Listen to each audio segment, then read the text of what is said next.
This is Wes Craven, who wrote and directed Wes Craven's New Nightmare, which makes a lot of sense. Just with some running comments on the making of the picture and behind the scenes and behind the script. The original opening of the picture was designed to be much more gigantic and involved Heather and her family walking through Griffith Park, and there was an enormous earthquake, and the earth opened up and sort of swallowed her child, and she grabbed him by one foot and was dangling over space, and all of hell opened up, and at a certain point it became so incredibly expensive we had to cut it, and thus I was thrown onto what turned out to be a very fortuitous decision, which was to use what we had, that is the actual set of Freddy's ultimate hellish home, as the opening of our picture, and use it as a sort of a nightmare within a dream within a nightmare, and thus we ended up on the very set that we end the picture on, surrounded by the making of the picture, and in many ways, many times the actual crew members that were involved in the making of the picture as well.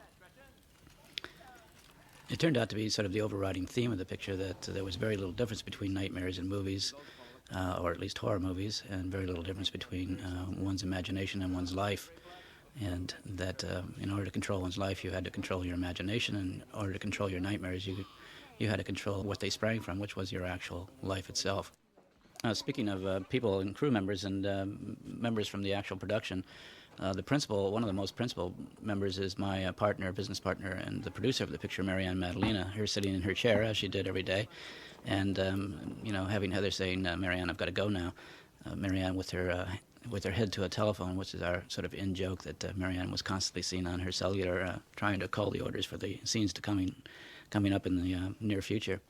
But Marianne and I have been working in partnership for almost 10 years, and she has been really my guardian angel, and sort of getting us through all of the shoals of production, and also an inspiration for just many of the creative ideas that come through in the making of our pictures. We decided also in this film to redesign Freddy so that he would be something that was completely other than the Freddy that was just limited to the movies themselves. The concept being that the Freddy was a symbol of something that was much larger and more ancient and that existed in real life. So we designed a new wardrobe for him based on the old one, but quite different. We gave him more stature, more muscles, and a new claw, which of course was featured in this opening very, very heavily. Also, just thematically, I like the idea of putting the child, sort of the symbol of innocence, into the sort of matrix of young people who are making sort of nightmares for profit and for fun, and even the parents scaring his child with a little pop-up hand out of the Chinese food carton container. Thematically here, of course, what you have is the creation sort of getting out of control, and the fact that even those of us that make movies about scary things and sort of have fun with it are dealing with something that is essentially out of control in humanity itself, and that is our propensity for violence and sort of that devilish subcurrent that runs throughout our history as human beings that I have called Freddy, and many other artists have called many other things, from Frankenstein to the Golem, or you name it. We all try to put a name and a face on the sort of drift towards evil that runs throughout human history. Now here we begin a transition from the nightmare within the film to Heather waking up from her nightmare with the threatening of her actual husband, Chase, and her waking up in her own bed in the earthquake. And an interesting point with this whole theme of earthquakes in Wes Craven's New Nightmare was that this was written months before the actual earthquake in Los Angeles. We had no idea there was going to be an earthquake. It actually occurred well into our shooting. By early January, we were, I would say, 2/3 through the film. And many of the crew sort of looked at me the day after, like, what have you caused? But to me, it always seemed, as a person living in Los Angeles for quite a while, that it was a great symbol of sort of the instability of the fabric of life itself, that everything that you think is solid at any time can be challenged and become fluid. You can be swimming in your pool one day, and the next day looking out and seeing it sloshing over the edges, and realize that nothing was quite as safe as you thought it was. We also have one of the classic themes from my films here is that the child knows more than the parents are willing to admit. The father especially acting like nothing has happened, even though he realizes that he's been cut in the dream and is now cut he acts like nothing happened.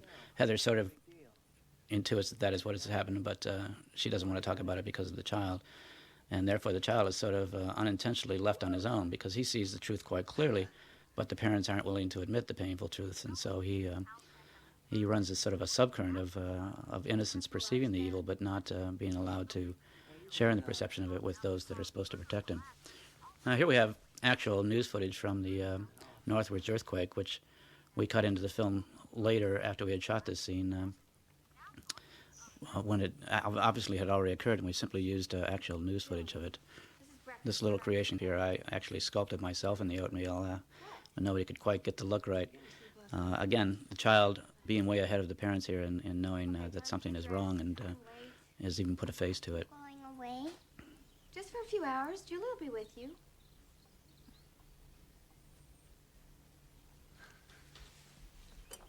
Is there anything other than the obvious bothering you? It was very important to me to shoot in an actual house. This house was in Tarzana, which was later very hard hit by the earthquake. But I wanted to be able to look out windows. I wanted to have a great sense of reality about this because the theme was people in their real lives as opposed to people in their film lives. So we had original plans for building this set on a stage and having it gimbaled and so forth for, putting forth the sort of earthquake reality. But what we ended up doing is shooting in a real house and simply putting a lot of very large vibrator motors on pieces of furniture that would shake and rattle them. And we also had a very elaborate system of the camera being mounted on bungee cords so that we could shake it whenever we wanted to. And ended up with, a very realistic look of earthquakes. Okay. I don't. It doesn't mean that it can't be over. Yeah, but what if it isn't over? Maybe you should tell me your dream. We looked a long time to find the right husband for Heather. This is one of the few places that we actually diverge from the reality. Heather's husband is, as a matter of fact, in special effects. He's a special effects makeup artist. In fact, he's worked with me many times, from Serpent in the Rainbow to the current film I'm doing with Eddie Murphy. But we made Heather's husband in the movie a special effects man from, mechanical special effects. Heather did have some reservations about playing this role so close to her actual life, and it really is it's a credit to her and her courage that she allowed us to portray so much that was very closely parallel to her actual life. She has a son that age. She has a husband in the same occupation. Many of the things, in addition to the fact that she obviously was the actress from the first picture, were very, very close to Heather's real life. We had to make just a very few changes that Heather felt were so personal that she didn't want them in the picture. But by and large, she really opened her private life to the making of this film as well as her professional life. I'll be back in no time. I think it's also a good example of Heather's ability to expand into a much more real role than she had in the two Nighmahr films. Certainly the first film, I thought she played a wonderful teenager, but the subsequent film, I believe Nightmare 3, I felt she was a little bit stiff and a little bit narrowly used. But in this film, she expands into a wonderful range of emotions, from tender caring to wisdom to being able to register the terror. For instance, here where the earthquake after effects caused the rocking of her own house and the cracks in the wall that resemble the slashes from Freddy's glove. And this begins a serious sort of intervention of film reality into the reality of Heather's life, with the cracks in the wall resembling the slashes of Freddy to the first appearance of Heather in the original Nightmare on Elm Street, seeing her girlfriend Tina in the hallway of her school, beckoning her down into the cellar for the first time that she sees Freddy. And then with the beginning of the phone calls, the first time the audience has seen them, but as the story implies, that these have been going on for some time. Mysterious calls from somebody that sounds very much like Freddy, which, at first is thought to be simply the work of a demented fan. And then as the picture unwinds, we begin to realize that it is actually Freddy himself inserting himself into the real life of Heather Langenkamp, the actress, through sort of the portal of the telephone system.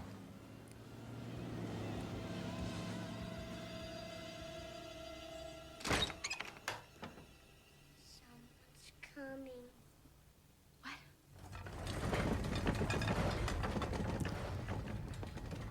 Now this is an example of a combination of a vibrator on top of the counter that sends the oranges crossing, the camera shaking, and then a single piece of monofilament rocking the pots and pans, and you end up with a feeling of great reality with the earthquake. Also, the child, of course, saying the plot point of someone is coming. In this case, it's the babysitter. It's an interesting sidelight here on the backstory of the script and development of the script of Nightmare 7, that the babysitter originally was designed to be the sort of the chief threat and killer, and she was going to be someone who was sort of taken over by Freddy at an early point and being used as his puppet. And so from her very entrance, there is sort of an edge to this character. Later, when we decided that we wanted to have Freddy himself be the villain throughout, we allowed this character still to remain kind of with an edge and a little bit doubtful as to what her real motives would be. And so she's left with a lot of very strange looks and sort of brooding looks early on in the picture, and then later on redeems herself by punching out the nurse and defending Dylan in her death scene.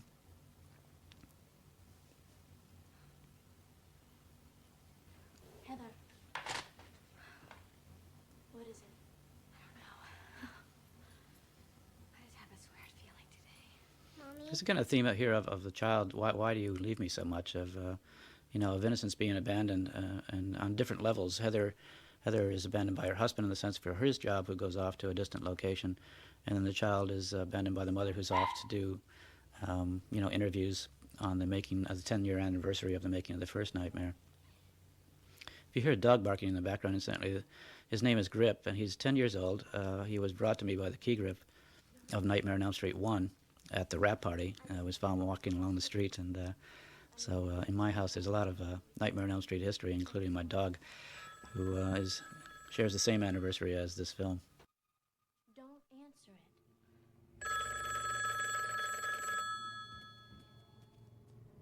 it. Hello. Now look at this look. Would you buy a used car from this babysitter?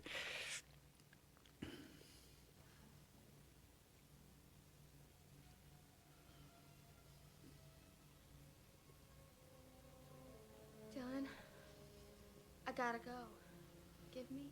Now this is for those of us in the film business, this is a very real moment where, you are constantly going away for long periods of time. The film business requires tremendously long hours, and all of us in our personal relationships with either men and women or with children are finding ourselves in the conflict of having to go away a great deal and leave our loved ones alone.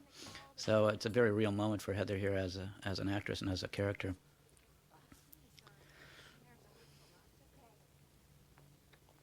Now, a second red herring here is the introduction of the limo driver,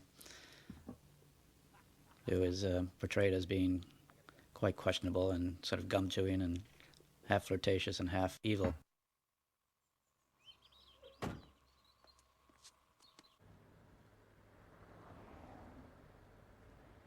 And with what he says to her, I think it's one of the things I've felt in my own career is that sometimes you get somebody coming up to you at a convention or after a screening or whatever saying, I really love your pictures, and you say, oh, that's very nice, thank you very much, and then they'll start off on what they really liked was some grisly scene that, you start to get a cold chill down your back and say, oh my God, with fans like that, who needs stalkers? So, again, it's part of the ambivalence of doing films about violence. I always feel like I'm doing films about things that really scare me, and yet sometimes you run into people that watch the films that, really like the sense of evil and are much more identified with that side of it than they are with the sort of Heather and Nancy side. That, incidentally, was the nephew of Danny Elfman, the composer. His name is Bodie Elfman. Sam Rubin was very excited about doing this. Sam Rubin, of course, is an actual personality from television in Los Angeles, and he just did Sam Rubin here, and I think it came across very, very accurate as this sort of very intense, never breaking eye contact, lots of hand motion type of personality that is not aware at all of sort of what's going on in the back of the interviewee's mind. You can see Heather's sort of nervous look when the child's name is mentioned, not wanting to have that dragged into publicity, and part of her quandary as a character. I'm sure people ask you this all the time. Is there going to be another... Now, this scene is setting up, of course, the difference between the real Freddy, if you will, and the screen Freddy. My feeling was that over the course of the pictures, the character Freddy sort of became pulled away from the original sort of primal terror and made into a bit more of a jokester and a buffoon. So when we bring him out here, we allowed him to get very broad. And there's always, during screenings, there was a real shock on the part of the audience to see this character just coming out and sort of joking around and actually being Robert Englund. At this point, the audience didn't know what to make of the picture. And it was a very interesting sort of way to see the audience getting really off balance at this point, with Robert Englund coming out as sort of Robert Englund playing Freddy. It was a delicate moment. I felt like this was either where I would lose the audience or have them sort of get a scary smile on their face and say, "Oh, I see. There's something more going on here than just another sequel to the Freddy movies." I also thought it was a lot of fun to have all the kids in the audience dressed as Freddys, which I've seen at conventions. And again, the buffoon now changes into the sort of shadowy figure of the real Freddy beyond, in Heather's eyes, casting a shadow over her. And then very abrupt transition to Robert Englund, and the audience gets to see, the man beneath the grease paint, if you will. Bye-bye. You okay? Oh, everything went great, I thought. We really got you, didn't we? I don't know why you didn't tell me. And again, Heather is sort of, with the children screaming for the killer hero behind there, is left sort of off balance and wondering exactly what's going on. Robert just saying it was a nice publicity trick, and almost immediately the next sort of step in her slipping towards the fuzzy line between reality and movies comes with Sarah Risher calling from New Line Cinema, asking her to come down and have a talk with Bob Shea. Now, of course, all of these people are the actual sort of original producers behind the original Nightmare on Elm Street. You, and I wonder if you'd stop by the offices. Bob would love to talk to you. Well, sure, when? No time like the present. The car will bring you over. Now? Just take a minute. You'll be glad you did, I bet. Bye. And here we are at the actual headquarters of New Line Cinema. At first, they were kind of leery of us shooting in their actual offices. The owners of the building didn't even allow us to show the front of the building. That's how nervous they were. But this is New Line Cinema, and so Heather is walking right into the reality of the place that was built in part, at least, by the original film.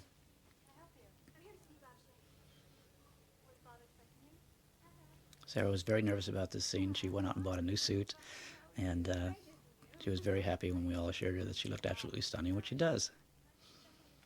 Now, right in this point, there was a insertion of a little moment with Mike DeLuca, but he asked that it be taken out. He was very nervous about how he looked on screen, but Heather was also introduced to Mike DeLuca, who is the very young sort of head of creative affairs at New Line Cinema under Bob and Sarah.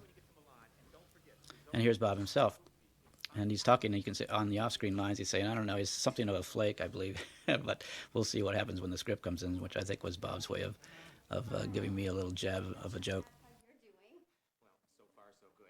Which, by the way, is why we asked you to come by. But this is Bob's office, and this is my little jab back at Bob. Look, Heather, let me cut to the chase. Bob was absolutely petrified at doing this. I mean, he was a good sport about it, but he was very, very nervous. But interestingly, the sort of nervousness comes across as somebody with a hidden agenda about this, because as we suggested at the end of this particular scene, Bob also has been getting threatening calls, and he also has been having nightmares. But here he's trying to act like it's just a movie, even though he's surrounded by all the artifacts of Freddyism, and this closeness is sensed very strongly by Heather herself. There is his inspiration for this thing. Anyhow, he's right in the middle of the script. Which means he's having nightmares again. Well, he's very excited about it. The nightmares? No, sweetie, the script. And you should be too, because you're the star. I don't know, Bob. I'm flattered, really. This is extraordinarily close to the the conversation that Heather and I had originally with when I had the concept of making a film about the people that made the film, of at first being flattered, but also just being terrified by the idea of doing something that was so close to her actual life. We'll match any offer that's on the No, table it's for not you. that. Look, I have a fan. Heather, you've got plenty of fans. We've been doing marketing research on you. You are rating right up there. Look, we've got Chase working on a prototype for the new glove. It's really Okay, I know. We asked him to kind of keep it as a surprise until you and I could have this conversation. Bob, how long has Wes been working on this script? I don't know, a couple months. Why? And since you've been thinking of making it, has anything funny happened? What do you mean? Like weird phone calls. These were the very first scenes, I believe, that we shot in the film, and they were scheduled for 2 days, with everybody fearing that Bob wouldn't be able to do his lines or something of that sort. We actually finished up in a day and a half, so we were half a day ahead by the second day, which is a very nice thing. Bob did a terrific job. There, actually, after that last look of Heather there, we had, in the movie, a little shot of the entire staff of New Line Cinema staring at Heather. Everybody had a cup of coffee in their hand. But it was one of the things we took out. We thought it was a bit too much of a joke. Now here we begin the sort of next step of the slide towards a combination of film and real-life reality with Dylan's attack of Freddyism, where he is entering some sort of a fit and begins speaking in Freddy's voice.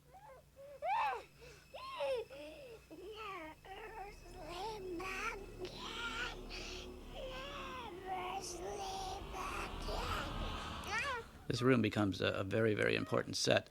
Again, I liked it a lot because you could see out into the backyard and the toy set and also the swimming pool. It's where later in the film, Heather will read the story of Hansel and Gretel to Dylan, and ultimately where she'll enter down into Freddy's world.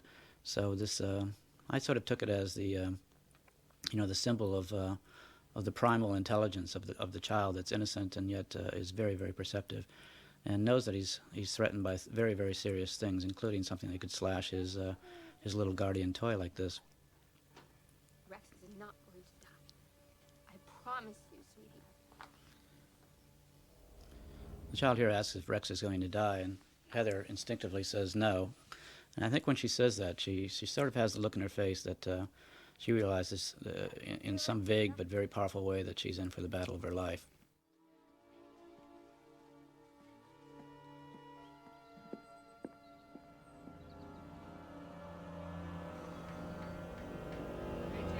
Now here's an example of sort of improvisation. We wanted to show, that he was working on a movie set, so we just simply went out into our own movie back lot here, the place where we were all parked to do the scenes, and shot this scene. These are all of our own trailers. In many cases, the people in the background are people from our own production, including Jeff Fenner, who appears 4 times in the movie. He's now head of my development at West Creaven Films, but he appears in the television studio, I believe, in this scene, at the funeral, and someplace else. I don't know. There's many people in the production that sort of walk through. What kind of episode? He was just acting very strangely.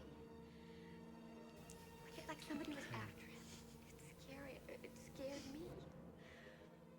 He was acting like Like what? Freddy. Heather, has there been another phone call? Why didn't you tell And me? we have the first introduction of the actual claw that will be on Freddy later in real life. Heather, answer me. Has there been another phone call today or And not? this is very much the way things are handled on a set or on the location with these large 40-foot trailers, 40-footers they're called, and everybody has their own workshops built right into them and are working on all of these very grisly or interesting things. I like the way that the glove has a little protective tips on the ends of the claws.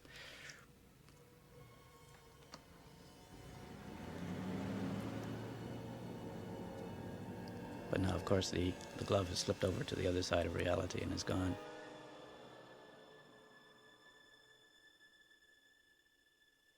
This shot was shot in slow motion, so we would have a very spooky sort of wavering of the rippling of the water on the side of the house. This set, I think, is wonderfully childlike and evocative. Cynthia Charette is our production designer, has been on several of my films, including Shocker and the recent film I'm working on. Really outdid herself on the design of this production, the warm colors, the sort of spinning, almost strobic child's lamp to the right of screen, and the Humpty Dumpty on the left.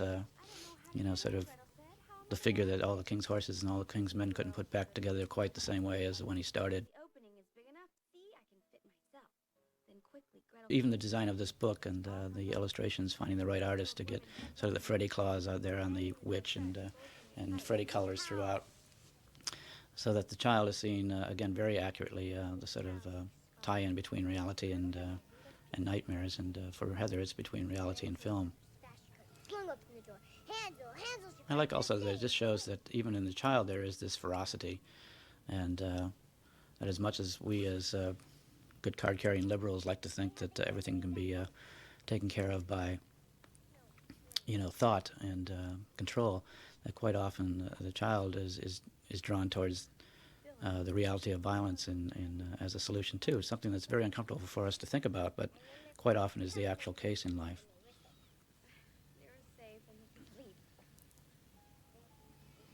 This begins a sequence that I've always wanted to put in a film, and that is the sort of the magical world of what's under the covers for a child. I've thought a lot about what worlds the child has that are actually his or her own, and one of the places is just under the covers of the child's bed, where quite often you play with toys or go down with a flashlight or have secret meetings and use it as a tent or another world. And this film, of course, explores that to the nth degree, here with Dylan introducing the concept that his dinosaur Rex is his guardian that keeps Freddy from coming up from the foot of the bed. To an adult, of course, this seems like just a child's delusions. But as the child knows, this is really the portal to the imagination and to the subconscious and the id, if you will, of humanity, and it is very, very real. It doesn't matter whether you can crawl down to the end of the covers and pull them up and to see broken toys. There is also there a portal down into the netherworlds of ultimate reality.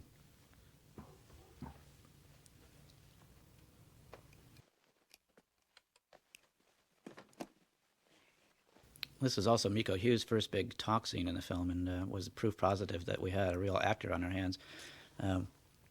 Miko had been acting for quite a while. He was in Pet Sematary as the little child that came back from the dead and killed the grandfather, and he had been in several other films, but this was the first time he had a really large speaking dramatic role. And he just came through like gangbusters here. He has a wonderful range of sort of impishness and tenderness and fear and wisdom that is very, very strong. The birds don't eat him first.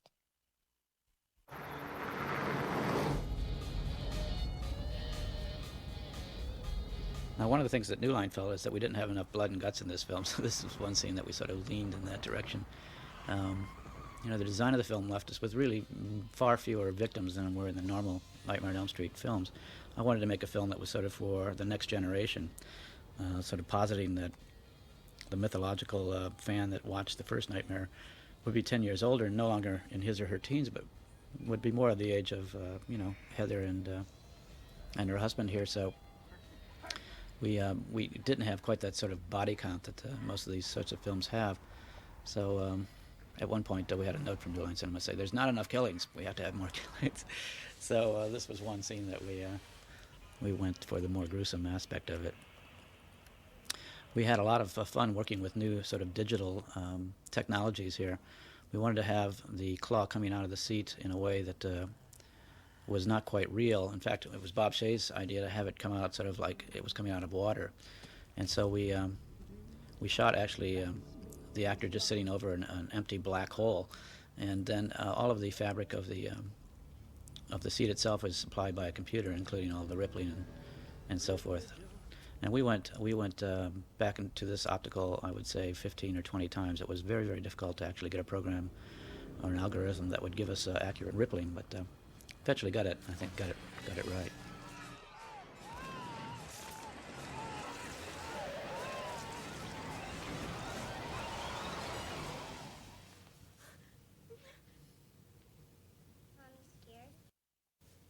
When I finished this film, I also realized something that was very, very personal, and that is that several aspects of Dylan's life were very close to my own.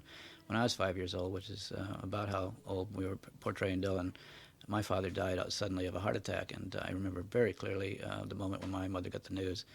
And it was very, very close to the way that it happens right here. And there are several instances in the film where this parallel became clear to me after the film was made, which was very strange for me and very, very moving. I actually realized it first time when we were laying in the music or recording the music in Utah, and suddenly realized that in many ways Dylan was myself as a child.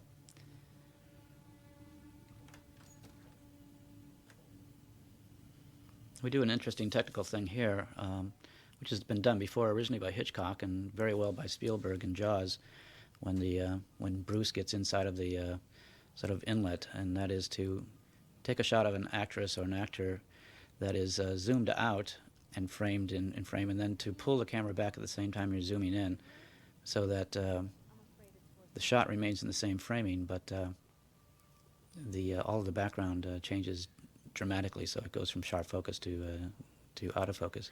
It's a way of isolating a character and also just giving a sense of sort of hallucinogenic change in things.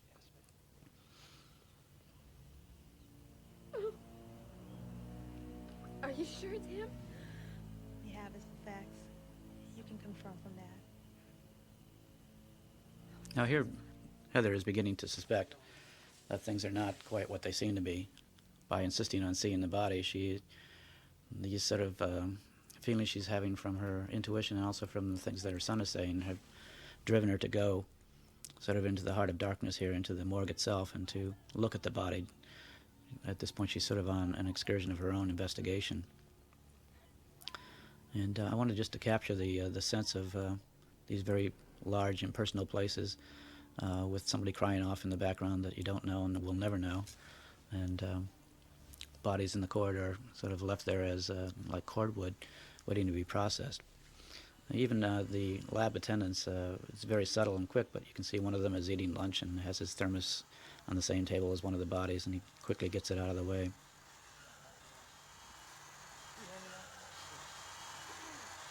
Excuse me. Can I help you? Porter? Chase Porter?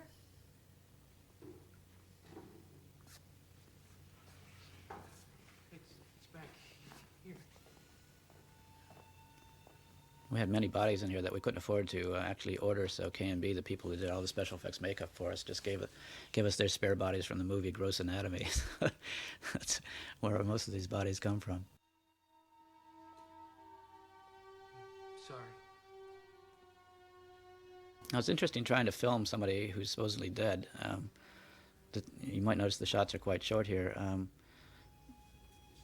David Newson, the actor who played Heather's husband, just had one of those bodies where you could see evidence of life everywhere. His throat pulsated, his eyes twitched, and he had a very strong pulse even in his stomach, so that all of these shots are quite brief, but it ended up working quite well because it was sort of something that Heather didn't want to look at very long anyway.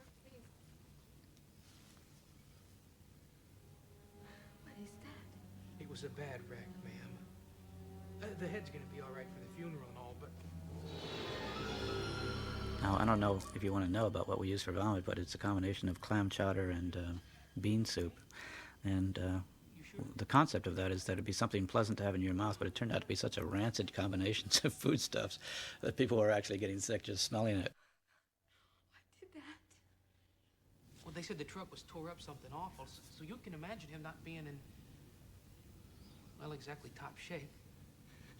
It looks like Well, this scene captures very well the sort of idea that Heather is asking questions that begin to sound insane, and the guy is saying, yeah, it looks like he was Claude, so, it was never occurring to him that the victim would have actually been Claude, just that's what it happens to look like.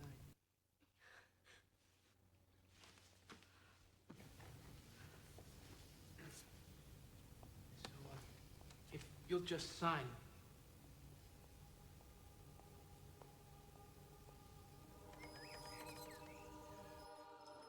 God is our hope and strength, a very present help in trouble. This shot always reminds me of Jacqueline Kennedy at the funeral for JFK. Here's many of the notables of New Line Cinema: Sarah Risher, Bob Shea, Robert Englund, an actress playing his wife. That's Miko's father just behind, myself, and Nick Corey from the original Nightmare on Elm Street.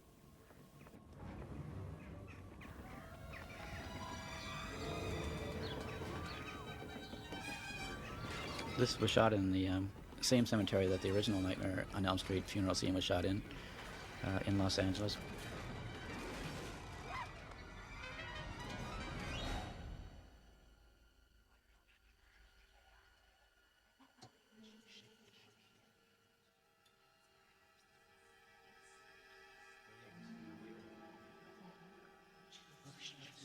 Julie, where's Dylan? I don't know.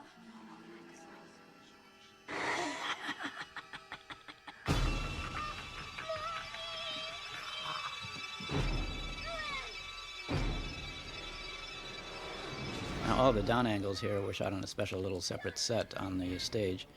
The up angles, of course, being shot at the cemetery. An interesting case of things being so wonderfully merged by just film editing that you can never, even as a filmmaker, remember that these things were done on a stage. Also a very interesting bloody tear here that appears, especially when you see it on film, on the husband that worked very hauntingly to give this sort of sense of combination of gore and tragedy. What happened? John Saxon, of course, from the first film, playing the friend of Heather in this film, both actors, and again, part of the parallels with actual reality. And the minister just saying, basically, I hope you get home safe, not being able to say anything at this point in the face of this kind of madness. There's Nick Corey on the left, and he's standing next to Tuesday Knight, who is the star of Nightmare 4. I wanted to ask Johnny Depp to be in the scene, but I ended up just too shy to ask him. I thought that he might refuse me, so I didn't bother asking him. I thought he was such a big star. Later, I actually saw him on an excursion that New Line had down in the Caribbean, and we had dinner with him, and he told me I should have asked him, so that's why he's not in this scene.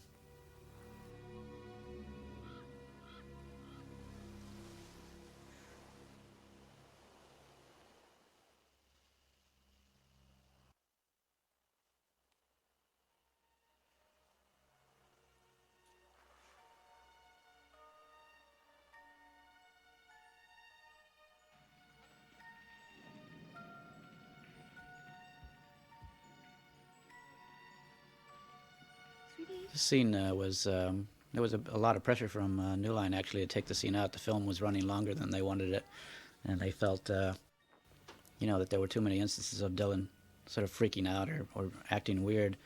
But we felt very strongly at my company and myself, I felt very strongly that, this scene really sets off the whole subsequent conversations that you'll see in the park and later about Dylan and about the nature of what is real and what's not, and also about the possibility of there being madness in Heather's, family that she's passed along to her own son. I also liked very much that it showed Nancy in the boiler room at the time that Freddy steps out, which I think is exactly what's starting to happen here in the course of this story.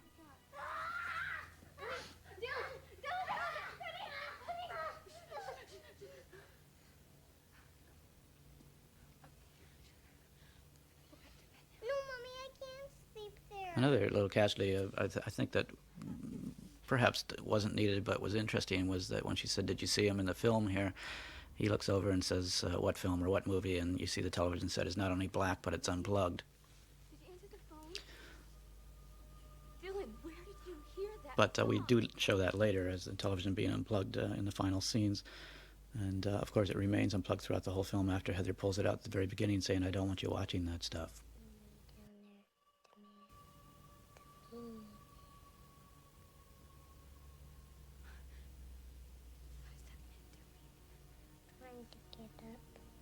I think it's also a terrific scene for Miko again. Dylan!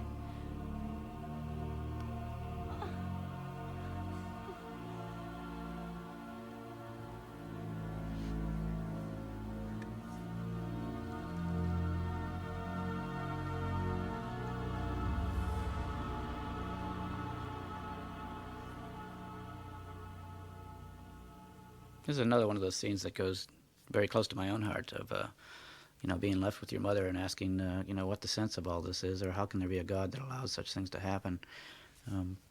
I think children ask those kinds of questions that sometimes they challenge the very foundations of our belief systems, and they ask them in the most disarmingly simple ways. Where do people that die go, and why is there evil in a world supposedly ruled by a benign God? All of these are questions that have been asked by the wisest minds of our culture, and I think quite often are also asked very simply by children. It's also, I think, a nice sort of shading on this scene that after the mother assures the child that everything is fine, we see the mother reaching for her coffee because she's afraid to be awake, and we see Dylan reaching for his protective doll because he's not quite sure the mother is entirely capable of protecting him on her own.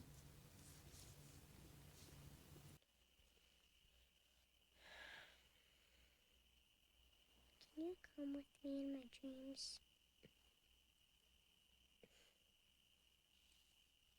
I think that only happens in the movies. But I'll always be right here when you get back. And I'll make sure that nobody gets your toes.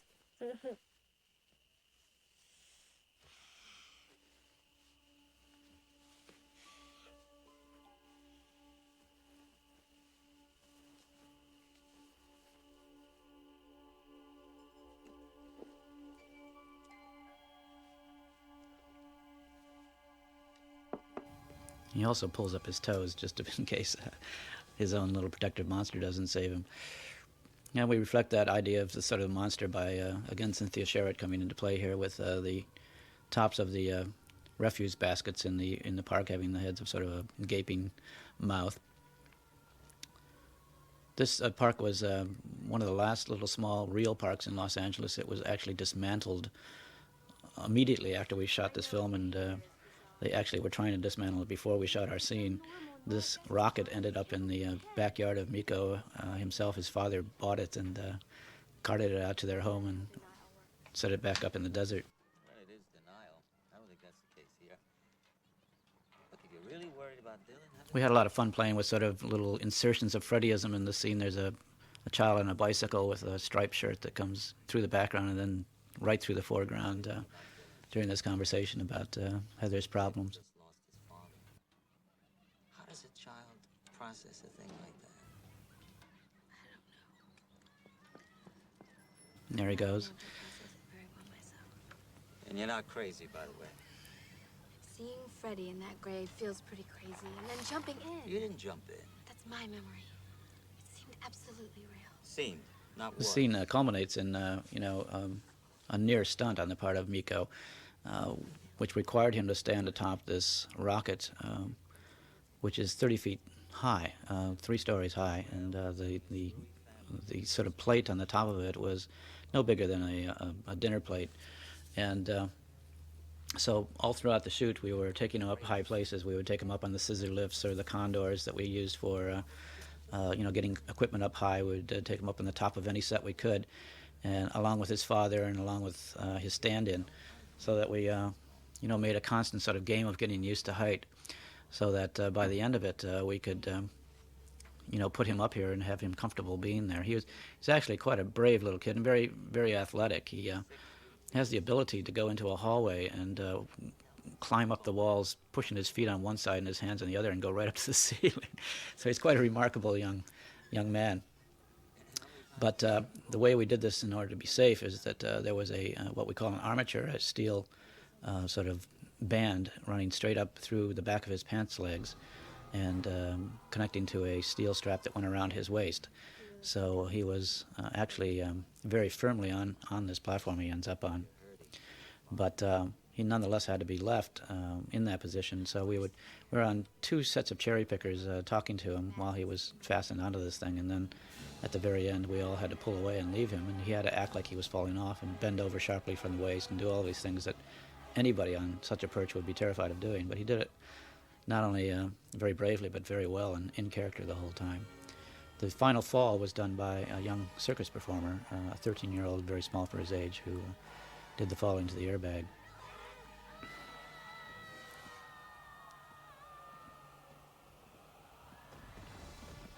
The catch was done by the circus performer and a stunt woman, and looks incredibly real. And I think was probably more dangerous than the fall into the airbag in the sense that he had to fall onto a human body rather than into something soft. I like a lot the statement at the end that God couldn't reach me. It's sort of a postmodern statement of, that all the faith doesn't help you in certain situations. It's kind of a chilling statement, and whether it's true or not, I think from time to time we all sort of feel that. I like also this idea of Heather going out in front of her white picket fence house and just not feeling quite as safe as she did before. And it's always been a theme in my films of, the sort of strangeness inserting itself into the sort of middle-class safety of American life. Here we have the planting of the strange and unexplained letters that only later will make sense. Now, for Robert Englund's house, I decided on something quite baronial. We went to Pasadena and shot him in the mansion of a cardiologist who has done very well, and I sort of played him as my fantasy of what Robert Englund must live like. He actually lives in a beach house in Hermosa Beach and is very informal and doesn't live like this at all. But to me, this was like a sort of a fun way of depicting Robert Englund as somebody who paints very sort of florid and nice, landscapes. And we went out and bought a lot of very cheap paintings that were all very, very sort of nice and peaceful and calm, and so that they would contrast with the painting that he was doing at the moment, inspired by his nightmares. How did you know? The actual painting was painted by Lyndon Newman, our on-set painter, who did all of the sort of coloration of the sets, and especially in the later Freddy's underworld, and is a gifted artist on her own right. He's right. Who knows? So weird. I asked him how far he was at the funeral. What did he say? Oh, yeah. As far as Dylan trying to reach God, whatever that means. In this scene, with Heather in her backyard, they used just the sound of crows crossing overhead. I've been doing that since my first films, of using birds as sort of harbingers of what's coming, which I think is a very ancient sound that we're subconsciously attuned to, of animals in the world sort of warning of what's coming. Today's no good. There's something I have to finish. Tomorrow maybe, huh? If you look carefully in the window here, you can see a white card and part of the crew.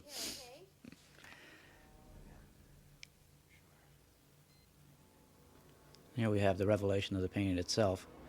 I wanted something that was very, very surreal and sort of very slashy in its composition. And then later in the editing room, we had the idea of dissolving right over it into Heather's bedroom, which worked beautifully.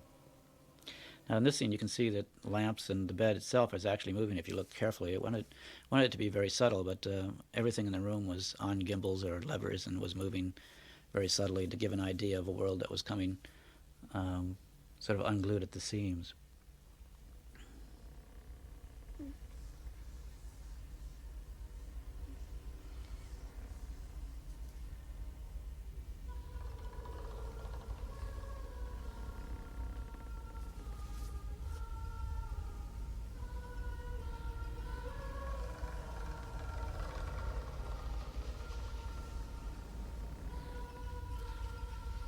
We start the shot very low so you can see under the bed, so you can see there's nothing down there, because later we'll have things coming out of the bed. It actually involved a special effects technician being inside the mattress in a most excruciatingly uncomfortable way, manipulating the claws that came up. He then had to be pulled by other special effects people by his feet because he wasn't able to obviously move in such a cramped and confined space, so that the claws could travel across the bed. These were special claws that were razor sharp and had to be in order to cut the sheet this way. So obviously everything here had to be done incredibly precisely.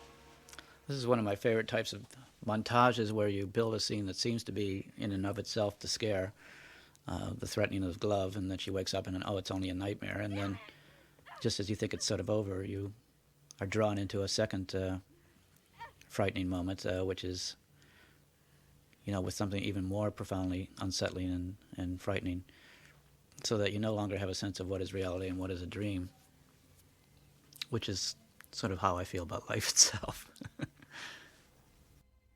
Dylan? Dylan? I think Miko really turns in a terrific performance here, as does Heather. Miko, I think since Pet Sematary, has had this sort of strange child technique really down, that you don't know whether he's innocent or hideous, and don't know whether he's just sleepwalking or has a bundle of knives behind his back, as he does here.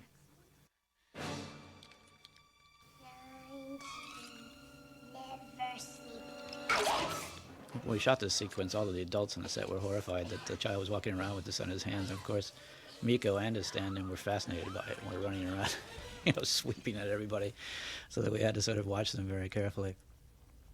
So now we're coming out of a nightmare within a nightmare, and come downstairs to an early morning scene. But by this time, the audience is thoroughly disoriented, not knowing exactly what's going on. And we come down into a nightmare that actually takes place in waking life, and that is Dylan having found all of these pieces of paper with individual letters on them and strangely composed them into the message that was intended, clutching onto his protective toy. This is exactly the same position he was standing in when he said, "Someone's coming." And then we have the reprise of the notorious tongue out of the telephone from Nightmare on Elm Street 1.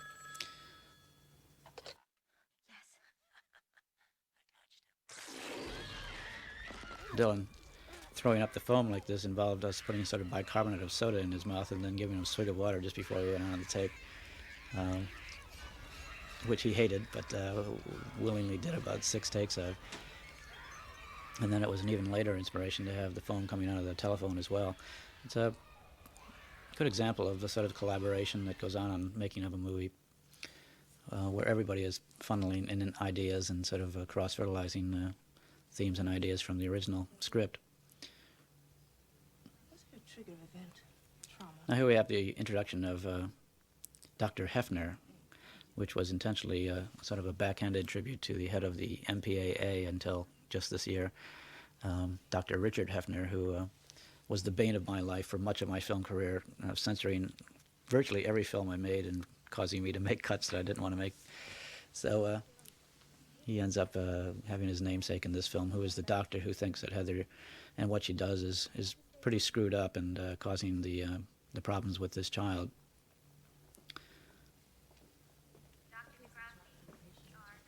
Anything more happened? It is played by actress Fran Bennett, who is a very imposing woman, does a lot of Shakespeare, and stands almost 6 feet high. So she's a real powerful, imposing authority figure, and exactly what I wanted.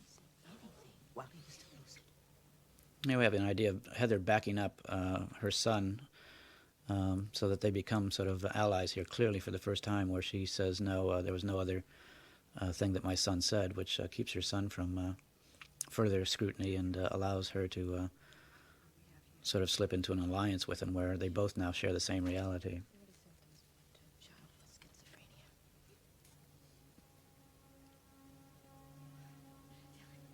Can you hear me? Dylan, you have to fight it. Whatever it is that's after you, and you gotta come back to me. You can't make it alone. Do you hear? If you can hear me, then you can tell me what you need to feel safe.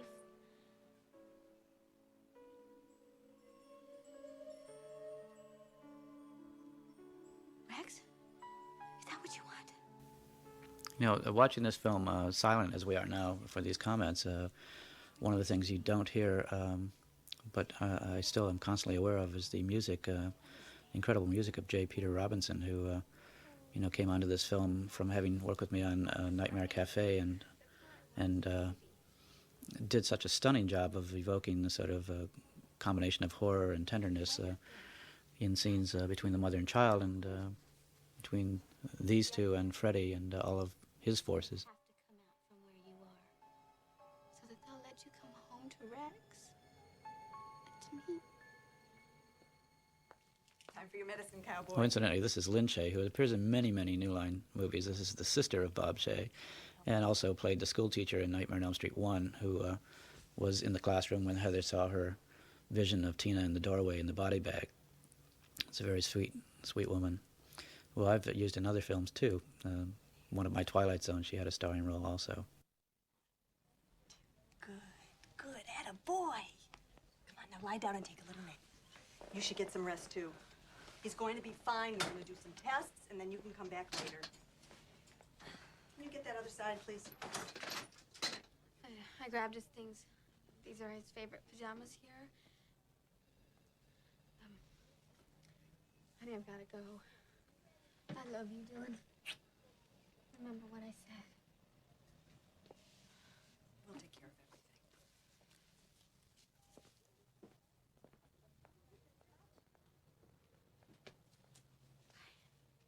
Now, again, this is an important moment where the child represents the side of our own minds that refuses really to be clouded. You know, it's pre-Mother's Little Helpers. It does not like to take anything that will cloud its vision, and will only feign sleep but really be quite wide awake.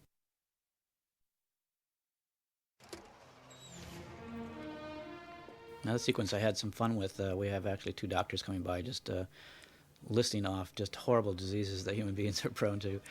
And after they walk out, we have Heather almost backing up into the car of one of our crew members who watched in horror every time this was done. We did this 3 takes, and the car was driven by my stunt coordinator, Tony Caesar, who actually does the line here. But there was really no control except for Heather stopping at the right moment, and she did it each time just perfectly. But she just couldn't get that seatbelt to come down.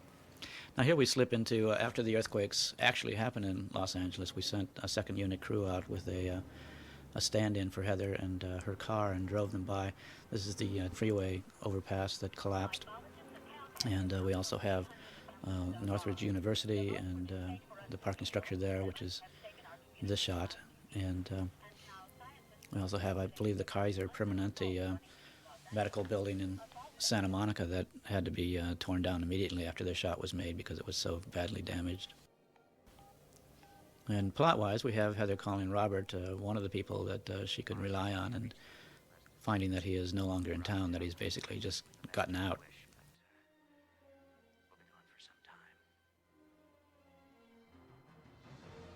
These shots were shot out by the large burn area of the Malibu fires. And again, we just found ourselves, I always read about Max Sennett, sending crews out to fires and natural disasters to film because they would provide sets that you could never afford to build. Certainly that transition just shows the sort of stark landscape that, is part of the Los Angeles scene, especially in the last 5 years. And we come to, quote, my house. We used a different house, actually. We used one out in Malibu. And a little bit,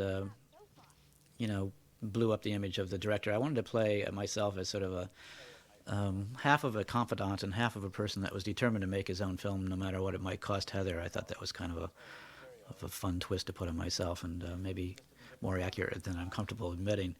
But this was sort of my acting debut, and I was convinced that nobody would ever be able to understand me, so I was very gratified to find out that despite my mumbling, people could more or less make out what I was saying. The scene ended up being directed more or less by Jeff Fenner, the head of my development again, and Marianne Madalena, my producer, who had watched the takes and then come over and say, well, you look like you're smiling on this one. You're supposed to be very serious, or couldn't understand you at all on that take. Go back and do it again. I basically wanted to just say, okay, fine, that's it. Let's move on, because I was so uncomfortable. There are a lot of things from my own house. The art department under Cynthia's orders went to my house and sort of plundered virtually everything they could find that had to do with myself or my movies. So there are great many things in this house that are mementos that I have from my own films. The silver statue that's on the table in front of us was presented to me at Sitges Film Festival, and I believe was sculpted by Morricone's brother, who is a sculptor, and many other things in the house. The picture on the background is by a friend of mine, Carol Westwood, who's a photographer. Later, when we go into my studio, there's a great amount of things in there that are out of my own office. What if Freddy is loose in your script? Where's he gonna go? Another age? Another form? Yeah, that's not what the dreams have him doing, though. After doing this scene, I was much more in awe of directors who star in their own films. I think it's extraordinarily difficult to act and plus direct or watch the other performances in a way that's meaningful. One of the things you do, perhaps the principal thing you do as a director, is just watch, and watch very accurately so that you can say on the subsequent takes, this is what I saw and this is what I think would be better to do. But when you're acting, I find, especially if you're just beginning acting, you're much more aware of yourself and not so aware of the other things, so that it's a real danger. If I didn't have the help of my associates, I think this scene probably would have been a disaster. That was Nancy, Wes. It's not me. Yeah, but it was you that gave Nancy her strength. This scene also, of course, was very important in a plot sort of way. A friend of mine, Rob Cohen, the producer-director, once said that there's always a point in a film where you have Johnny Explainer, and that is somebody who sort of lays out the basis of the conceit or the idea behind the presentation of reality. In this case, that there is a Freddy outside of the films that has and is eternal. Now, just to take a moment, now coming to my studio, you see there's a picture of Diamanda Gallis there on the wall, who is somebody I admire a great deal, and also a painting by American painter Charles Ford of something called the name of the theater, but it actually features Nightmare on Elm Street on the marquee. I saw that in a gallery in New York and bought it. Behind us here in the studio, you see pictures from the original Nightmare on Elm Street directly behind of Heather and all of her co-actors, and Robert Englund with a Walkman on his head, and many other things from my earlier films. But anyway, going back to that scene just briefly, it's very important that there I lay out the concept that what I imagine is solving the problem of making this film, and that is having had 6 sequels and having killed Freddy off very thoroughly in the films.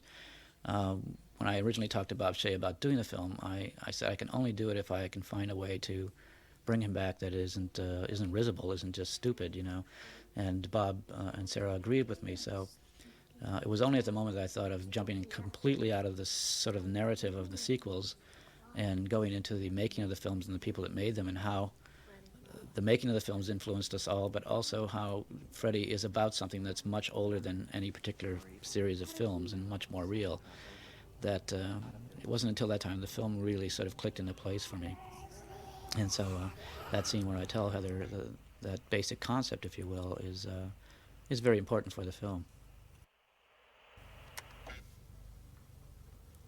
Now, this ensuing scene where Heather is trying to find the medical basis and psychological basis for Dylan's problems, I think it's their last attempt to sort of explain it by Western science, and of course that's interrupted by not only the natural phenomenon of earthquakes, but also her finding out that the 2 special effects guys who have disappeared were slashed to death by the very glove that her husband created.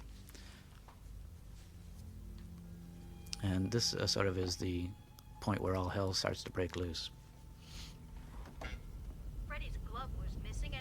I was instantly very upset to find that this shot that we had done prior to my seeing Jurassic Park was stolen by Spielberg to show the beginning of the coming of the dinosaurs.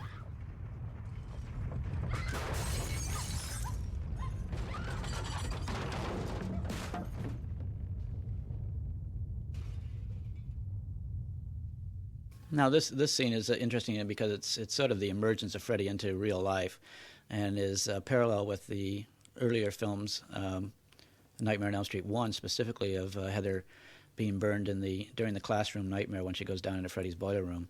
She wakes herself up by putting her hand against this hot steam pipe, and wakes up in the classroom and looks at her arm, and there's a burn mark on it, and that's when she realizes that what's happening in dreams can affect her physically. Now, at this moment, she discovers that the coffee pot that she had on her bedside to keep her awake has been spirited away and smashed in the closet. So the source of her ability to stay awake has been removed, at least symbolically, and the next instant we know Freddy strikes. Miss me.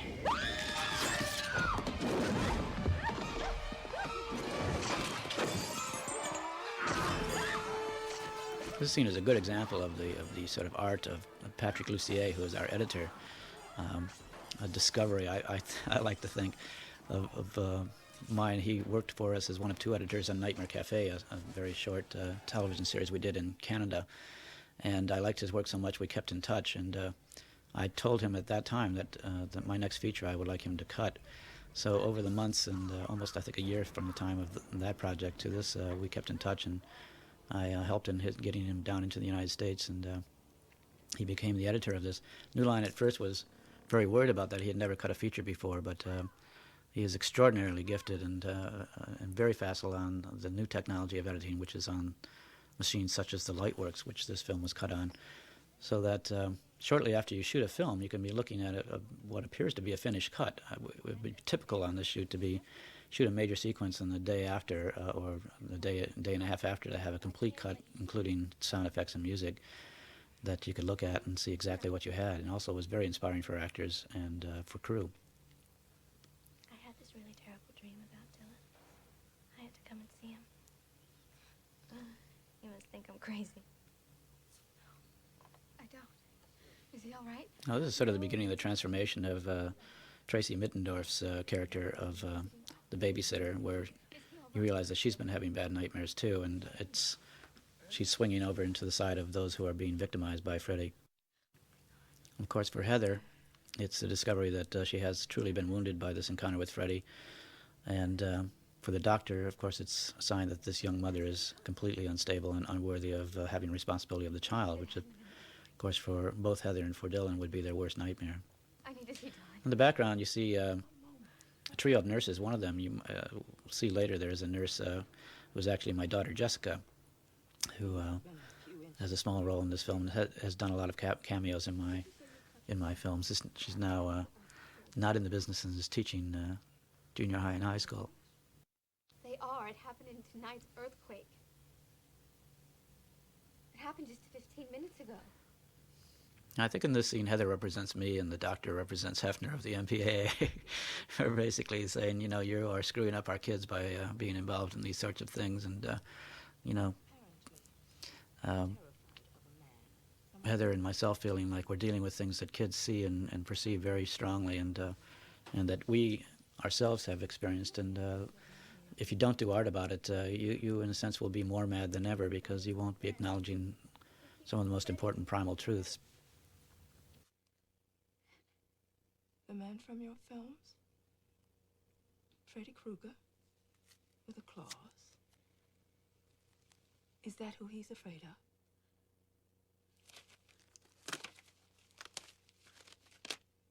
You have let your child see your films, haven't you? This, to me, is sort of epitomizes the argument that, by showing kids scary films, you cause them to do scary things. When all around us in the world, everywhere you want to look, and certainly any front page of any day's newspaper, you'll see real-life horror stories on a scale that dwarf absolutely anything that could be in a horror film. You can take Bosnia or Chechnya or any of 100 things that happen in the United States on any given day, and that a child knows is real, and that will put anything that we have in a horror film to shame. I always liken it to the ugly person smashing the mirror. It's not the mirror that's ugly, it's what is reflected.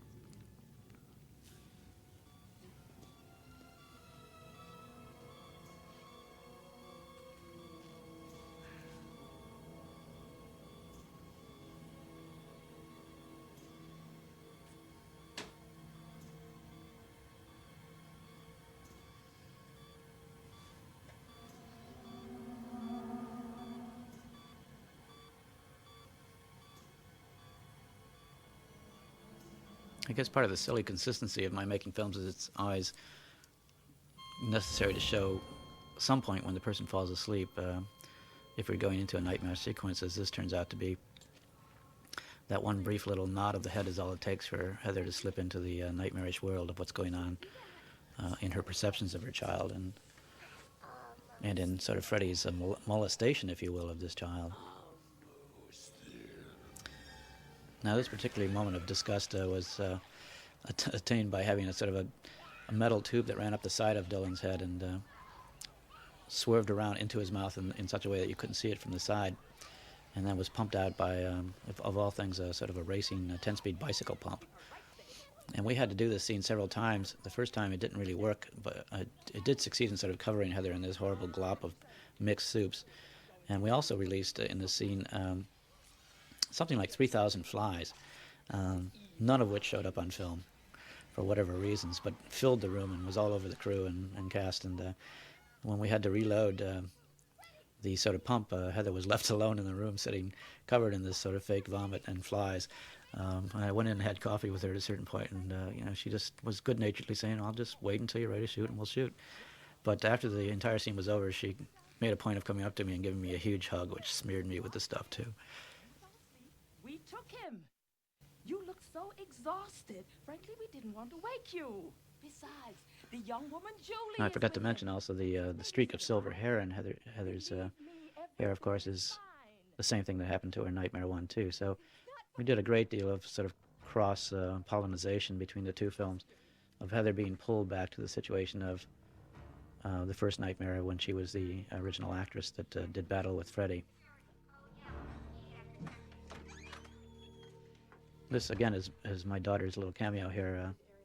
There's also an interesting continuity thing here that takes place. If you look at the position of my daughter's hands in this encounter with the doctor, in this angle,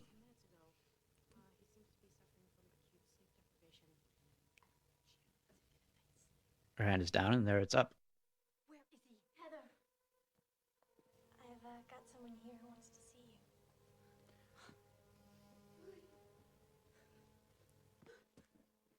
Dylan! This is a great look on the part of Dylan. He looks 40 years old. I just think that he looks like a man with all the cares of the world on his shoulders. Not knowing exactly what he's going to do, and asking his mother desperately to go get his sort of protector. And when she fails, he ultimately is on his own and must make the journey back to the house himself. I'm sure you understand. So we're sort of working off of dual heroes here. One is Heather and one is the child.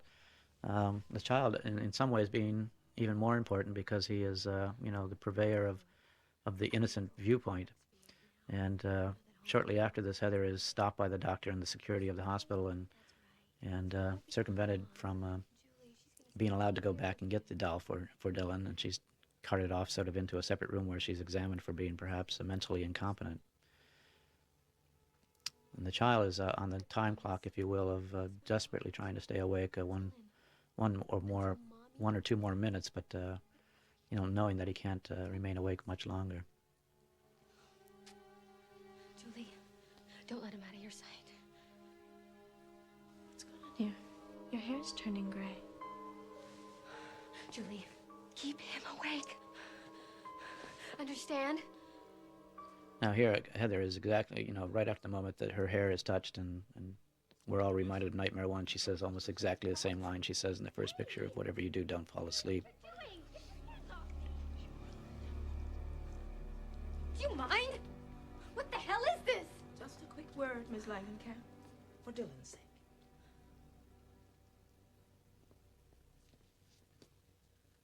Well, we've had an exciting day, haven't we, Miss Langenkamp?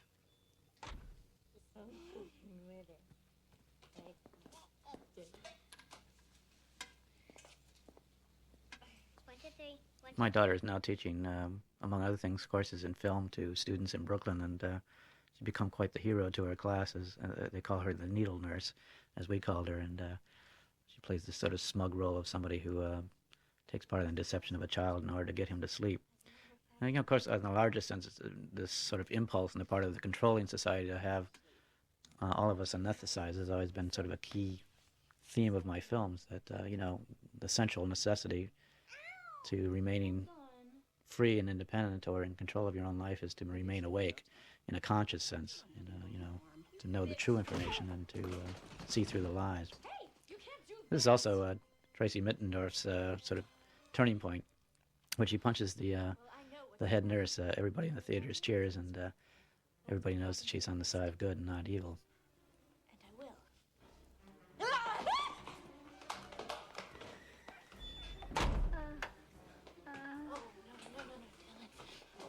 Of course, her fate is sealed here at this one little instant that Dylan falls asleep. He's managed to stay awake the whole time on his own, but through this deception, he's drugged and for a moment, just a moment, loses consciousness, and that's all it takes to seal the fate of Julie. Meanwhile, it's counterpointed by this scene of Heather being grilled by the doctor and security, who have all obviously concluded that she's quite mad. Have you been suffering from any delusional events, Miss Langenkamp?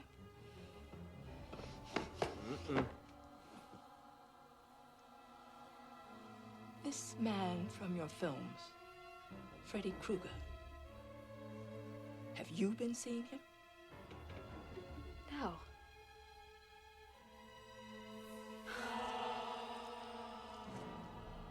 Again, a reference back to Nightmare 1, where the cuts on Heather's arm start bleeding in her bedroom just before she goes into her final fight into the boiler room in search of Freddy.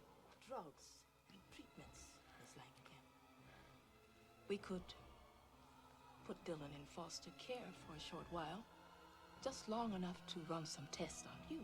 Just keep your eyes open. Do that for me, okay? Now we're coming into one of the key sequences in the film, certainly one of the most violent, and one of the most strongly referential back to the original Nightmare, where you have Freddy making an appearance in a room killing a young woman, in this case Tracy Mittendorf's character of Julie, in the original film the character of Tina, and sort of the reversal of gravity, where he drags her up a wall and across the ceiling, and involved us purchasing a framework of a revolving room that we found on the back lot of, I believe, Universal, and then constructing our set around it.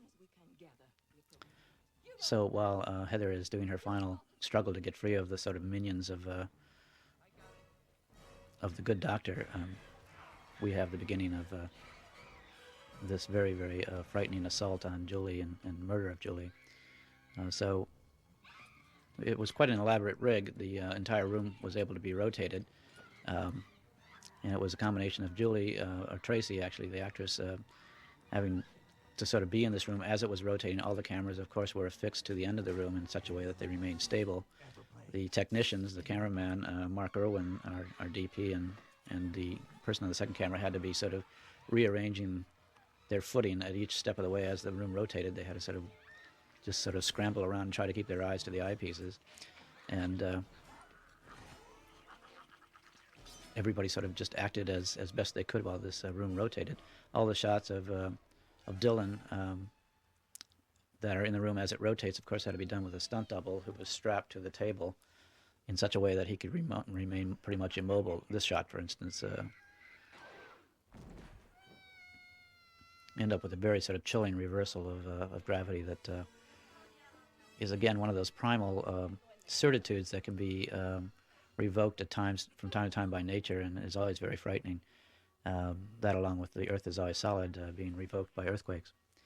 There's a moment here where Heather elbows the nurse in the gut and sends her stumbling away, which is interesting to note only because it was completely unplanned, and the actress playing the nurse was unprepared for actually being elbowed in the stomach. So it's all completely real. I mean, Heather apologized profusely afterwards, but she was so much into her role that she simply let her have it. He sleepwalks, you idiot! He's fully capable of walking out of this hospital! Oh, shit!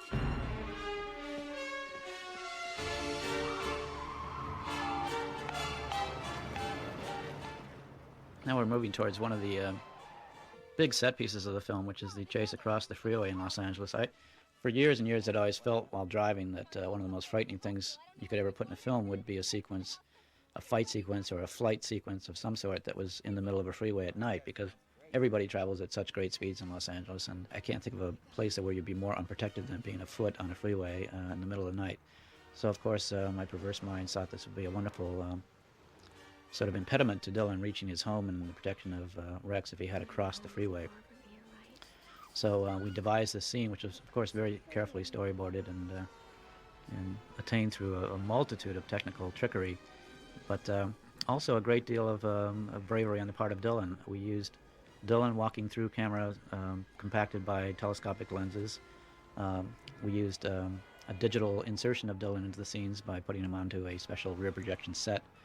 we used a little person, or several little persons walking across really dense traffic, all very carefully choreographed, of course, and various other things. This is Heather right here, getting very, very close to that truck. Heather here also with cars going by at 50, 60 miles an hour behind her. A shot of him, Dylan, flying over the truck, of course, is done on a stage as this one where the school bus goes by.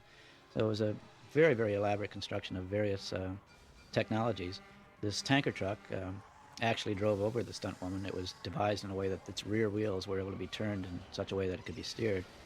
And the shot of Heather was done on stage. This flying shot was done in the parking lot almost in post-production to tie the two in. So just a tremendous amount of different technologies, most of them working through computers, and then people doing real stunts, including the stunt woman taking the hit off the car, and falling to the pavement, which was absolutely real. Now, going back to Jeff Fenner's fourth appearance, it is the seventh Freddy from the left. We dragged everybody into getting into these masks. So it was all crew members and extras and drivers and everybody else we could get to, be one of the Freddys here. The freeway sequence was absolutely exhausting. The temperatures were very, very low. We were using water a great deal, and it always felt very dangerous. We were all extremely glad to get off of it when it was over and not have anybody hurt whatsoever on it.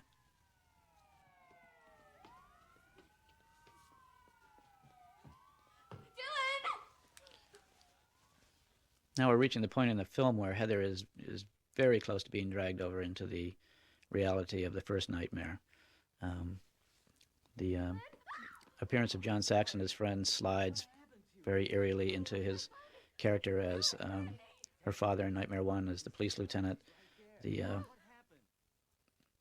Dylan with the slash marks on his pajamas tell her that what was happening was real. And very shortly she will be sliding into very much of a representation of herself as Nancy rather than herself as Heather Langenkamp. So it's the final blurring of the reality between what is acted and what is lived. Here John is actually saying, lines that are from the original Nightmare on Elm Street. When Heather was calling her father, who was across the street investigating the death of Johnny Depp. And she says, "I know who did it now. It was Freddy Krueger." And the father says, "Yeah, sure, right." Here John Saxon says exactly the same thing. They go outside for this scene away from the child, leaving the child alone. His head turns towards the bedroom. He knows exactly what's happening.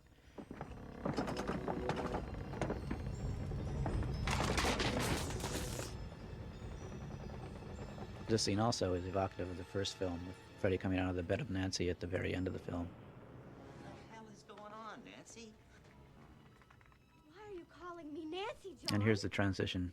John Saxon, the actor, asking Heather what's going on, and the next time she turns around, it's her father, Lieutenant Thompson, who's right back in the original film. Before you make yourself and that kid nuts.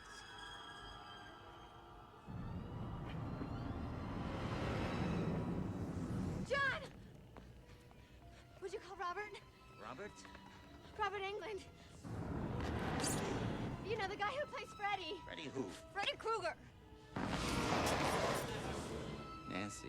And this is the point, and even Freddy waits for it, where Heather says, "I love you too, Daddy," which is her accepting of the role of Nancy rather than staying in her own persona, if you will, as the actress.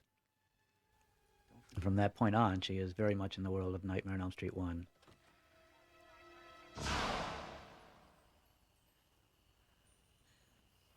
I love you too, Daddy.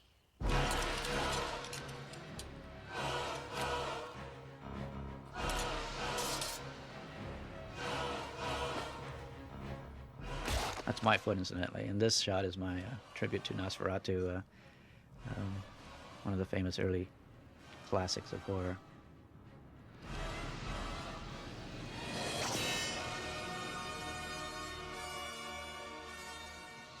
Get yourself some rest, Nancy. And certainly John Saxon is no longer in his silver car, but he's in the old car of the police lieutenant.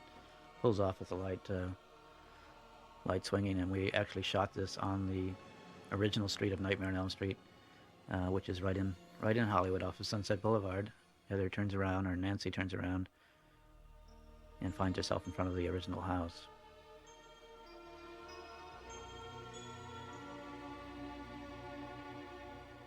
I suppose if I had had my way, I would have had the rest of the picture in a way play out in the original house if we had had that set. Early on in the project, Sarah told me that they had all the sets of the interiors of the house, and I thought we would go and have her actually run into the original Nighmahr house, but it turned out to be too expensive, and I think they were not as available as Sarah thought.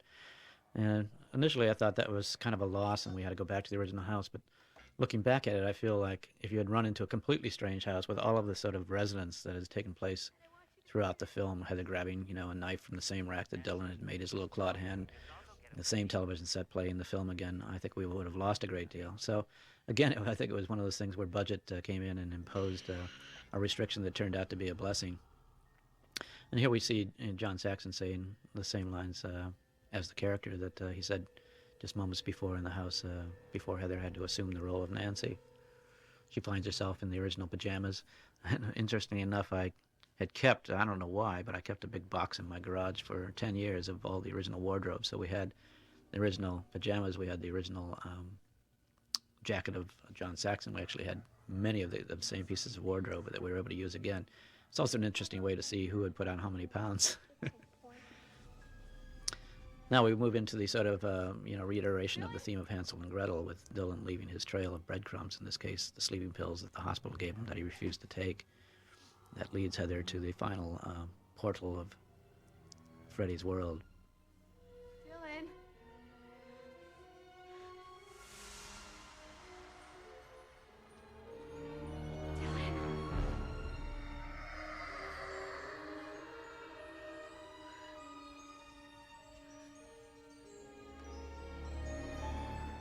And here we see Rex, the up to this point the final protector of Dylan, eviscerated and essentially dead on the floor. And Heather realizes that at this point Dylan is completely unprotected, and only she stands between Dylan and Freddy. There was an interesting sort of sidelight to this film was the tension of between censorship and non-censorship, in that we had essentially a child in jeopardy, and during sort of these liberal times in Hollywood, that was considered a no-no.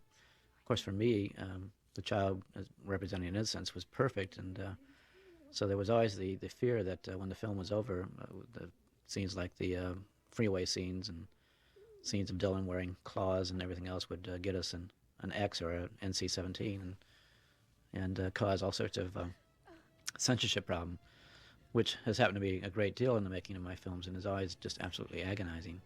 Ironically, in this film, which was one of the last films that Dr. Hefner of the MPAA saw before he retired, we were given absolutely a clean R, no cuts required whatsoever, which astonished me and was just one of those things that seemed to be part of the blessing of making this film, and that with all of the extraordinary, seemingly dangerous and difficult things that we attempted, we somehow, even through a major earthquake in Los Angeles, managed to pull it all off. This scene was a 30-foot section of tunnel that was dressed in many different ways, first with sheets, then with sort of steel and bolted iron, and then with stone and water that Heather had to slide down over and over and over again, and very, very bravely coming out with nicks and bruises from bashing against bolts and so forth, and never complaining once, and then falling into this gigantic matte painting and computer manipulated image of her falling down into hell that I conceived kind of late in the editing process as necessary to show the sort of dimension that she was falling into. I believe there were around 8 or 10 layers of that, 8 or 10 separate, very complicated passes on the part of the computer. The pterodactyl flopping by was actually, we bought it. It's a program that was used in a film about prehistoric animals. The flames and the so forth were shot on a separate little stage. The matte painting itself was an element. There was an element of fog and mist, all of which I hoped would show sort of how vast an area that this was that we were moving into now. And then we come into sort of the pièce de résistance of Cynthia Sherritt with this remarkable set of Freddy's world, which was nearly 100 feet long and full of. I told her I wanted a set that was full of water and vines and very, very organic, and that the farther you moved into it, the farther you went into sort of human history and prehistory. So we started with the sort of Babylonian look and went back into areas of more and more water and more and more sort of ancient architectural looks.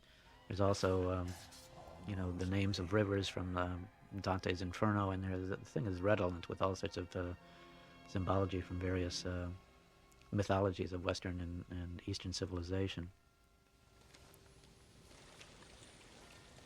And it brings us all back to the script, which, is one of the central themes of this film, that, the scripts that we write somehow are not detached and are not just artifacts of a film industry, but they are part of sort of an echo from the writers, in this case myself, deepest subconscious, and are part of something that is ultimately very, very real, and in some ways not only records what happens in our lives, but in some ways determines or expresses it in a way that is controlling and evokes events.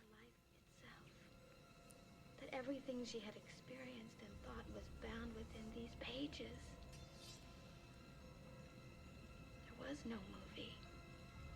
There was only her life. We originally had lots of shots of her searching for Dylan, with Dylan running around, and we saw Dylan moving throughout the area, and ultimately we took them out feeling like we didn't want to show Dylan at all until the moment he found her. And that's moments, of course, before this final confrontation between the real Freddy and Heather. Here, one of the frightening images, we had something like 20 moray eels and a sort of a bevy of eel handlers trying to keep these things under control, and ultimately had to have Heather picking one up. Although it was a rubber eel that he threw, just for those of you that are animal lovers.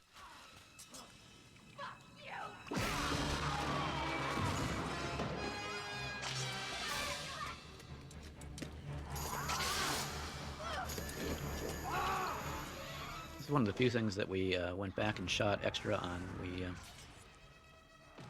We wanted to have this final fight really be a life and death struggle, and so we went back and enhanced it with the further struggle. The one in the small room with the eels was additional shooting. We also shot additional shots here, and then in a later moment, which I'll tell you about when it comes up. This was another moment when we were afraid that we would be censored with the child actually stabbing Freddy, but fortunately we were allowed to keep it in. I think it's important that the child, sort of in his movement into young manhood, if you will, has to pick up a weapon and strike.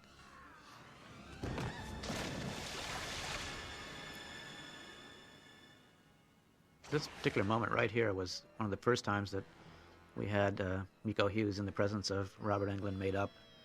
And he walked on the set and saw the actor and turned around and ran into his parents' arms crying.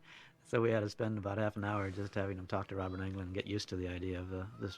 The set was so frightening to all of us, and certainly to this child, that we spent a lot of time just getting him used to the aspect of what it looked like, and with all the water running and the smoke, steam running and everything else. It was a tremendously live set. We had an enormous amount of propane working for the fires. We had live steam, we had smoke, we had water pouring off the top, and the whole thing running was like running a factory at a high pitch.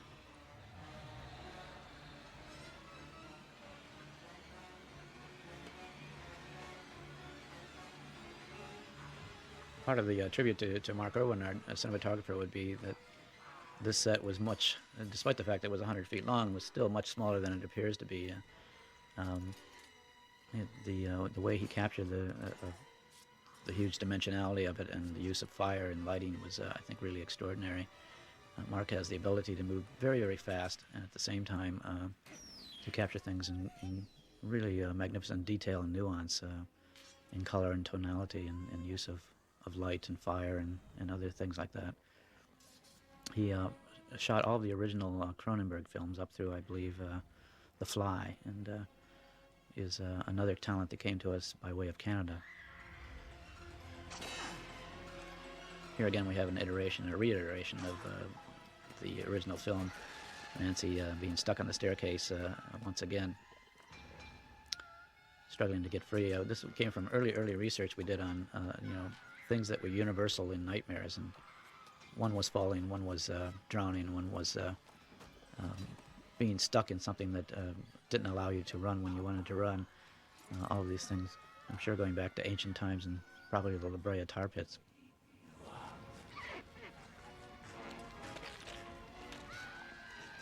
this we also went back and reshot. We had a head dummy that would open only so far, and went back and stipulated that we wanted one that would open up so far that it could swallow Dylan's head. All of this work done by KNB, who really delivered magnificently.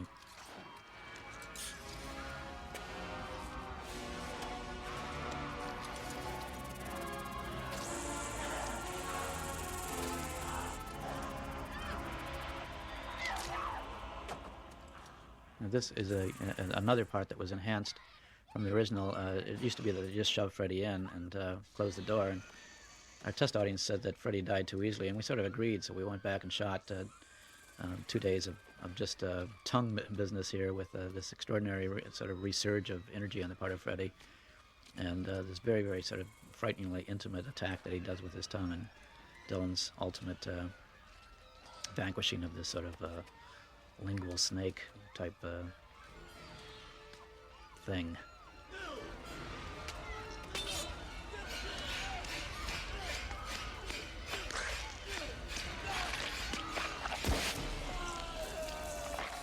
Heather, I think, said this was one of the most difficult things for her to shoot, this slimy thing being wrapped around her head continuously for 2 shooting days.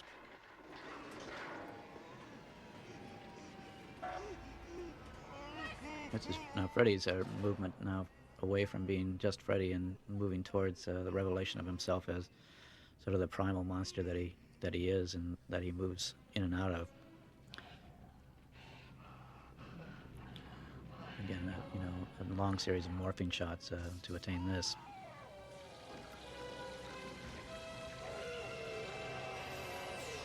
We also went back and built a miniature set that we blew up for these shots. Again, to give a sense of sort of grandeur to the ending. That was the first time I'd ever actually used miniatures in one of my films. Worked out, I think, very nicely.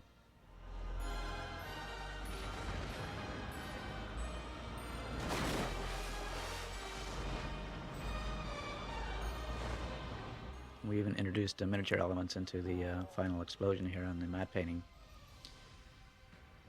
And this ending scene, interestingly enough, was shot very, very early in the film. We had no idea exactly what they would look like. There were big debates about how wet Heather should be and everything else, but we sort of just took our best guess. But a great example of how films are shot out of sequence, and half the time you're just guessing what physical and mental state people will be in in the film from coming out of the scene just before that you haven't shot yet. We also had several revisions on how this scene ended with the script, the final version being just my note to Heather saying, "Thanks for having the guts to play Nancy one last time. At last Freddy's back where he belongs."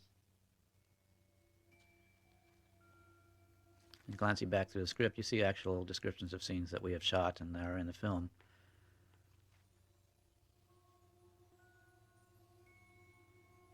Including a sort of doubling of the line that Dylan says, so that once it's in the script and once it's the line that he says. Is it a story? Is it a story? Who knows, really? One interesting point was that we did not have opening titles in this film. I felt like I wanted this film to have an element of a documentary to it, and that to have titles up front would be to openly declare this is a movie and not reality. So I early on told New Line I didn't want to do that, and they acceded to that. So it's an interesting point because a lot of people, when they watch it, keep waiting for the titles to come on. But to me, it was important to save all of that until the very end, when it wouldn't interfere with the concept that exactly what is the reality that we're dealing with here. Is it a documentary? Is it a film? Is it scripted? Is it about real people? And that, I think, was maintained by not having opening titles that said, this and that, or starring such a person. Because you have very much a feeling like, wait a minute, I'm watching, I know this is the real Heather Langenkamp, that's the real Robert Englund, so is this film about just a documentary, or what is it? So that was one thing that I was very, very happy to maintain through the making of the film. Since we had not done head credits, and there were no, for instance, the directing credit was not in its proper place, to show the script page with the title of the film on it was construed by the Directors Guild of America to be a presentation of writer's credit before director's credit. And so I had to go into the Directors Guild actually and have a special meeting with a special committee, including Robert Wise and other directors that I was completely in awe of, and explain to them that this was not a typical film, and therefore to show the writer's name was to show really not only the director's name as well, but to show a key prop and a key notion of the film, that the script was the sort of driving engine behind things, and therefore it had to be shown at the very last. Otherwise, we would have had to cut that shot, and I think a key element of the film would have been lost. But fortunately for our minor corner of film history, they very quickly granted us an exception. But normally, one would not be able to show the name of the writer at the end before you show the name of the director. Just as at the beginning of the film, the director's name must be the last one shown. Yeah, we originally had also several titles. So the original title was Nightmare on Elm Street 7, The Ascension. New Line did not want to use the number 7. They didn't want the film to be thought of as a sequel, probably wisely so we ended up ultimately with just calling it Wes Craven's New Nightmare. More or less starting up where you ended, and ending up with the sort of theme of circularity in life, and the sort of intertwinedness between art and dream and cinema and reality. I think for myself personally, it's one of my favorite films that I've ever done. We had a system of artistic freedom in the sense that New Line gave us great freedom to do it. The only way we would have to share in the cut would be if the film didn't score below a certain level in test screenings. And as a matter of fact, it scored hugely above the cutoff point in this test screen, so we ended up with final cut. And since the film also was not censored, it's in many ways the most intact of any of the films that I've made. It's also probably in many ways the most personal. And it was a great joy to do, sort of a reprise of a film that I'd done 10 years before that was so successful, and to bring it back to a very personal level that included the lives of myself and my friends, and in such intimate detail, and yet I think in a way that's interesting and entertaining. It was a great way for me to come back. There were many business struggles between myself and New Line Cinema in the course of the 10 years. Lack of control, lack of payoff, and participation in residuals and so forth that were remedied by the making of this film. Bob came back to me and really preceded the whole project notion by saying, let's get back on a good footing, and let's let bygones be bygones, and what complaints do you have, and let's remedy them. So all of that was done in a very forthright and good way, and went into this film having not only artistic control but good participation, and so it was done with a great amount of enthusiasm and sort of a sense of bringing things full circle in a sort of in the arenas not only of artistry and filmmaking, but also in the sense of business and personal relationships between myself and Bob Shea and Sarah Risher. So all in all, this has been I think it was a very healing and a very meaningful film for all of us who participated in the making of it. Myself, Marianne Madalena, everybody in my office, and everybody associated with, like Heather and John Saxon. So I hope people enjoyed it as much as we enjoyed making it, because it was a lot of fun, and I think it'll be around for a long time.